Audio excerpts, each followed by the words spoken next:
12 to 13 feet of snow. That's not a typo. That's not an exaggeration. That's the actual forecast for parts of the Sierra Nevada mountains by Saturday morning.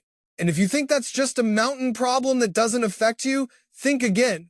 Because this atmospheric monster is going to reorganize and march eastward, bringing ice, snow, and Arctic cold to the entire eastern United States before New Year's Day. At minute 240, I'm going to reveal why this particular weather pattern hasn't been seen in nearly a decade. And by minute 5, you'll know the exact week in January, when the coldest air of the entire winter is forecast to arrive. I promise you, this information will change how you prepare for the next month. Let me give you a number that should make you stop everything you're doing right now. 350%. That's how much above normal the moisture content is in the atmosphere over California. Not 50% above normal, 350%. That's not a weather event. That's a meteorological catastrophe unfolding in real time. Right now, on Christmas Eve, a fire hose of Pacific moisture is aimed directly at California, and it's not shutting off until Saturday. 2.5 days of relentless precipitation, rain at lower elevations, snow in the mountains, wind everywhere.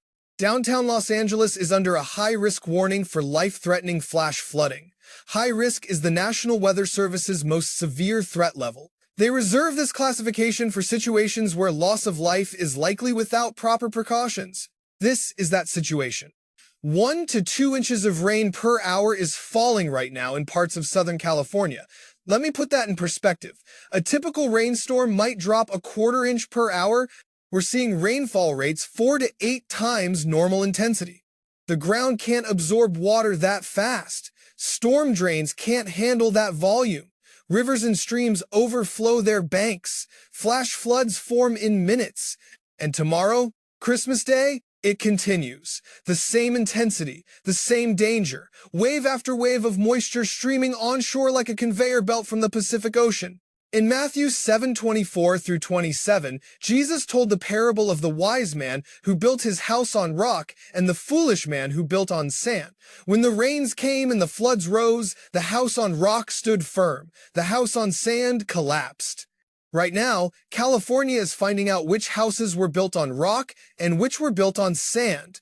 The rains are here, the floods are rising, and by Saturday, we'll know who prepared and who didn't. Let me talk about the Sierra Nevada, because what's happening up there is truly extraordinary. 2 to 4 inches of snow per hour, not per day, per hour, falling continuously from now through Saturday morning. Do the math. That's 48 to 60 hours of heavy snow at 2 to 4 inches per hour. The total? 150 additional inches. That's 12.5 feet. Some models are showing locally higher amounts approaching 13 or 14 feet. 13 feet of snow would bury a single-story house, would make roads completely impassable, would trap anyone caught in the mountains for days or weeks. Interstate 80 between Sacramento and Reno? Closed or extremely dangerous. Highway 50 over Echo Summit? Same story. Donner Pass? Forget about it. If you're in the Sierra Nevada mountains right now, you're not leaving until next week at the earliest. Make peace with that reality. Stock up on supplies. Prepare to be stuck. And here's what makes this particularly dangerous.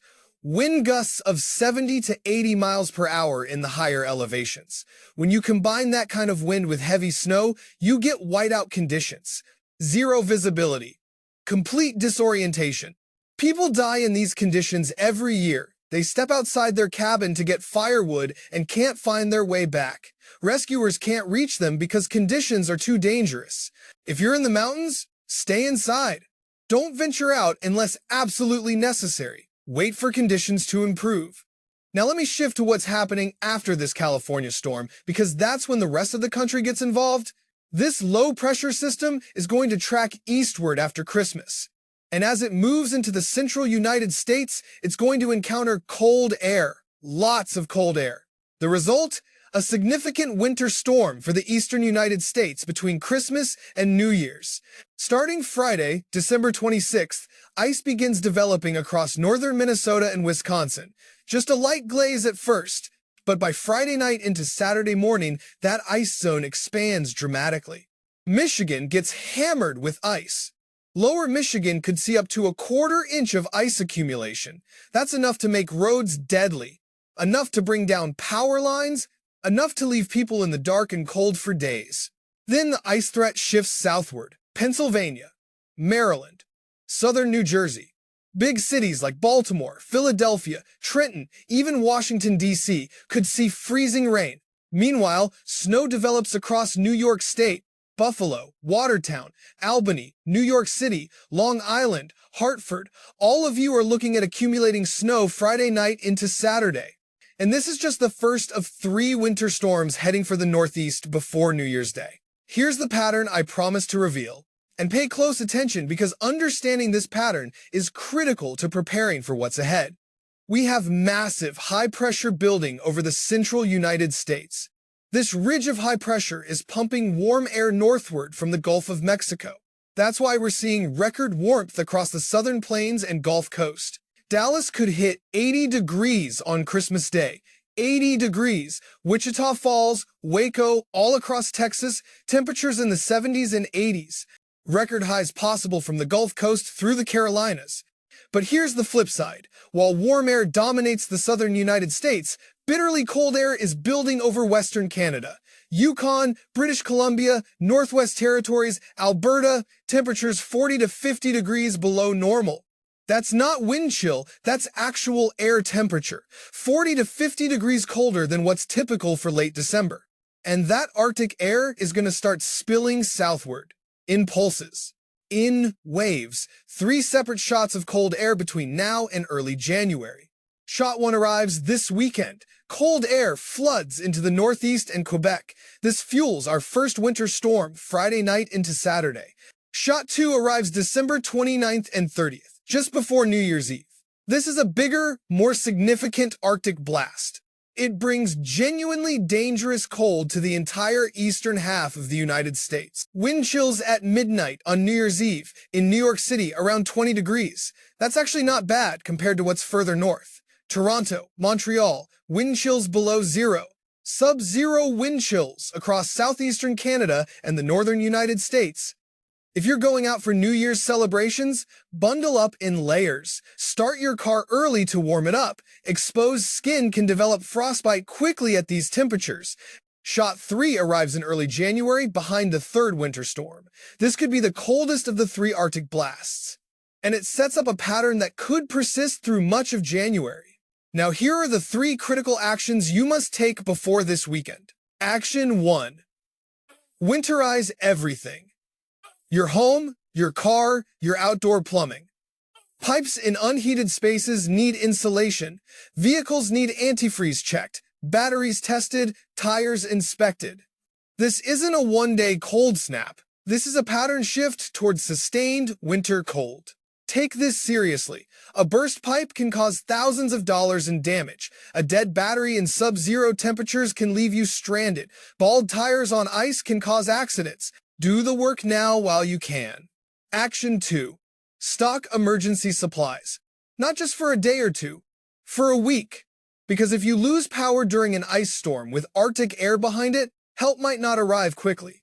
Water, food that doesn't require cooking, medications, batteries, flashlights, battery-powered radio, first aid kit. Basic supplies that could mean the difference between uncomfortable and dangerous during an extended outage. Action 3. Create a communication network. Know your neighbors.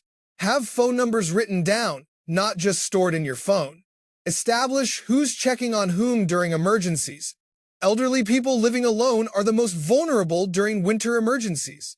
They need people checking on them regularly. Be that person for someone in your community. In James 2:15 through 16, Scripture says, "Suppose a brother or sister is without clothes and daily food. If one of you says to them, 'Go in peace, keep warm and well fed,' but does nothing about their physical needs, what good is it? Faith without action is meaningless. Caring about people without actually helping them accomplishes nothing." Winter emergencies are opportunities to demonstrate love in practical, tangible ways. Let me give you a timeline for the next 10 days so you know exactly what to expect. Today, Christmas Eve, California, storms at peak intensity, heavy rain at low elevations, heavy snow in mountains, strong winds, flash flooding, mudslides, power outages spreading.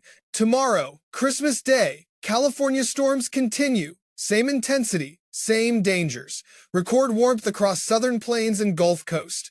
70s and 80s from Texas to the Carolinas. Enjoy it while it lasts because it's the last warm day for a long time. Friday, December 26th, California storms finally begin to weaken. Meanwhile, first winter storm organizes across Great Lakes. Ice develops across northern Minnesota and Wisconsin. By Friday night, snow overspreads New York State. Ice shifts into Pennsylvania and Maryland. Saturday, December 27th, first winter storm moves offshore, but cleanup is just beginning. Arctic air pours in behind the storm, temperatures crash, everything wet freezes solid, lake effect snow cranks up downwind of Great Lakes. Sunday and Monday, December 28th and 29th, brief lull in storm activity. But temperatures stay cold. Lake effect continues. People catch their breath before the next wave. Monday and Tuesday, December 29th and 30th, second winter storm approaches. This one could be larger and more significant than the first. It brings the second Arctic blast with it. Wind-driven snow across Ontario and Quebec. Heavy snow possible for portions of New England and New York State. New Year's Eve, December 31st, second Arctic blast fully arrives. Dangerous cold. Wind chills below zero across much of the Northeast. Sub-zero wind chills in southeastern Canada. If you're celebrating outdoors, dress in serious layers. This is not the night to underdress. New Year's Day, January 1st, storm number 2 moves offshore, but the cold lingers. Wind-driven snow continues across Great Lakes and Northeast. A harsh start to 2026. First week of January, third winter storm possible. This one brings the third and potentially coldest Arctic blast. Pattern starts to shift toward more sustained winter cold. That's your 10-day timeline. Multiple storms, multiple shots of Arctic air. This is an active, dangerous winter pattern. Now, let me talk about what's coming in January, because the pattern analysis is fascinating. We're seeing blocking develop over Scandinavia. This is a large-scale pressure pattern that influences weather across the northern hemisphere. When blocking sets up near Scandinavia, it tends to shunt the jet stream in ways that favor cold air delivery to North America. We're also seeing potential blocking on either side of Greenland. This creates what meteorologists call a negative North Atlantic oscillation. When the NAO goes negative, the eastern United States typically sees below normal temperatures and increased storm activity. These blocking patterns can persist for weeks once they establish, which means the cold pattern I've been describing isn't a brief event. It's potentially a regime change that could dominate much of January. Let me break down January week by week based on current long-range models. Week 1, January 1st through 8th. The coldest air stays mostly in western Canada and Alaska. Eastern United States sees cold shots, but nothing extreme yet. Clipper systems bring light snow to northern tier states. Week 2, January 9th through 15th. This is when it gets interesting. The polar vortex shifts to our side of the hemisphere. Western Canada sees brutally cold temperatures. That cold starts making more aggressive pushes into the northern United States. Upper Midwest, Great Lakes, Ohio Valley, Northeast all see increased snow potential. Week 3, January 16th through 23rd. The cold air really starts invading the eastern United States. Multiple shots of Arctic air, active storm track. Ohio Valley to Northeast snowstorms become more frequent. Even the Mid-Atlantic gets involved. Meanwhile, the Southwest starts to moderate and warm up. Week 4, January 24th through 31st. The pattern solidifies with cold air dominating the east while the west turns milder. Alaska stays cold. And here's what's particularly interesting. If the cold air is strong enough in the eastern United States, we could see snow potential as far south as Virginia, Tennessee, the Carolinas, even northern Georgia. Southern snow in late January is not guaranteed, but the pattern supports it. If you live in the South and you've been hoping for snow, don't give up hope. The second half of January could deliver. What does all this mean practically? It means January is going to be cold, really cold, especially in the eastern two-thirds of the country. Budget for significantly higher heating bills. This kind of sustained cold drives energy consumption way up. Prepare for potential disruptions. Snow days from school, delayed deliveries, canceled flights.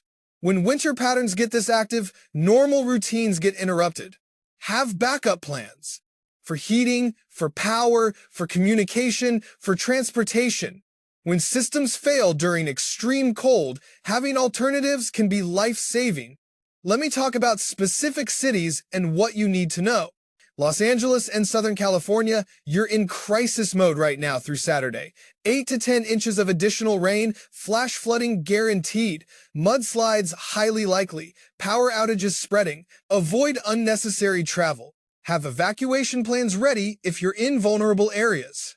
San Francisco and Bay Area, similar situation. Heavy rain, strong winds, coastal flooding, trees down, power outages.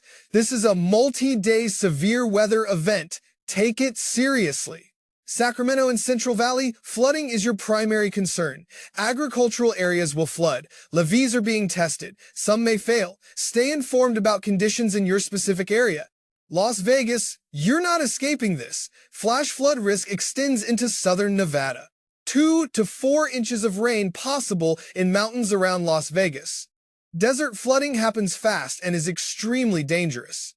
Boise and western Idaho, you're getting buried in snow, a couple of feet likely. Mountain passes will be treacherous or closed. High elevation travel should be avoided. Salt Lake City, you're on the edge of the heavy snow. Western suburbs and mountains could see significant accumulation. Monitor forecasts closely.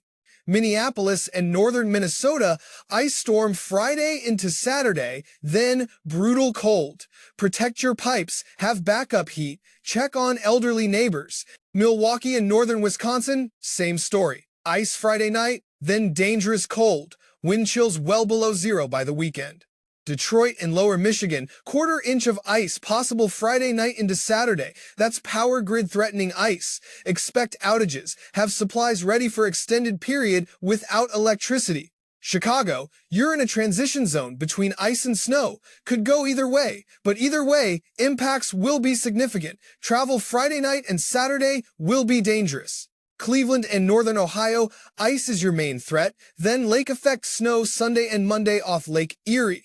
Buffalo knows this pattern well. Feet of snow in narrow bands downwind of the lake. Pittsburgh, you're watching the boundary between ice and snow. Western suburbs likely stay warmer with rain. Eastern suburbs toward State College could see significant ice. Philadelphia, you're in that tricky zone where small track changes make huge differences. Current thinking is some ice Friday night transitioning to snow, 6 to 8 inches possible. Baltimore and Washington, D.C., similar situation. Ice is possible, especially north and west suburbs, then potentially snow. Travel Saturday morning will be hazardous. New York City, accumulating snow Friday night into Saturday. 4 to 6 inches likely. Maybe more, depending on exact storm track. This is enough to create significant disruption in the 5 boroughs. Boston, you're on the northern fringe of storm number 1, but storms 2 and 3 could hit you harder. Stay tuned to forecasts through the week. Buffalo, you know what's coming. Lake effect Sunday and Monday. Then more lake effect behind storm 2. January could bring multiple feet of total accumulation. Toronto and Montreal, you're getting hammered with multiple storms and dangerous cold.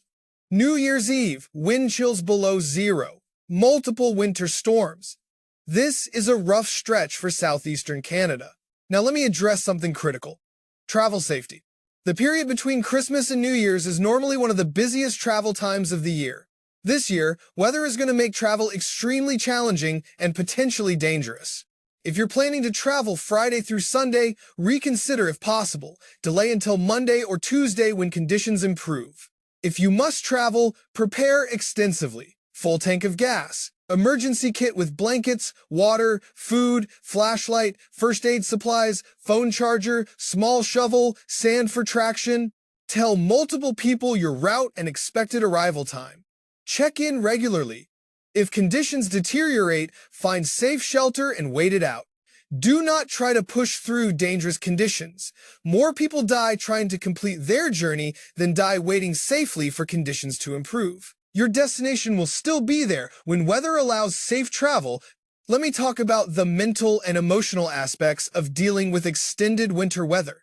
Multiple storms, dangerous cold, potential power outages, being stuck inside.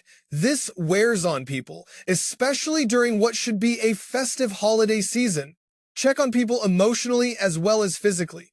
Isolation during winter is real. Seasonal depression is real. Add in major storms and people can struggle.